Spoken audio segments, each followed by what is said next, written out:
शेतकऱ्यांची शेती लावणी झाली. आता बघा भात पोसायला आला. भाद्रपद महिन्यामध्ये भात पोसण्याला चालू झालं.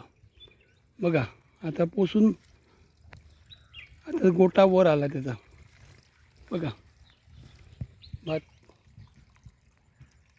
अजून पक्क झालेलं नाही. आता त्याच्यामध्ये दाणा तयार होतो आहे. दाणा तयार होतो. आणि बघा कोणाची शेती बरी आहे इकडे, थोडीफार लावणी केलेली. कोणाची बिचारी मोठी भातं लावलेली आहेत, जाडं भात.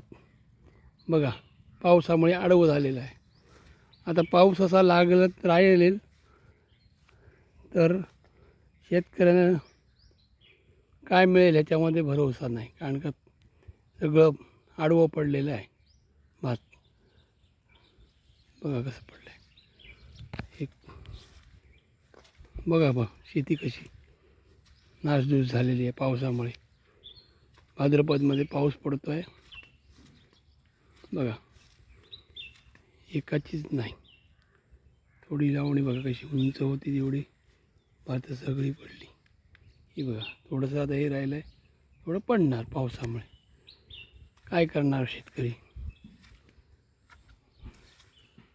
नुकसान भरपाई देणार किती? 100 रुपये गुंठ्यासाठी, नंतर 50 रुपये दिले तर दिले, नाही तर ते सुद्धा नाही मिळणार. बघा कशी वाट लागली. आपल्याला हा व्हिडिओ चांगला लागला तर सबस्क्राईब करा.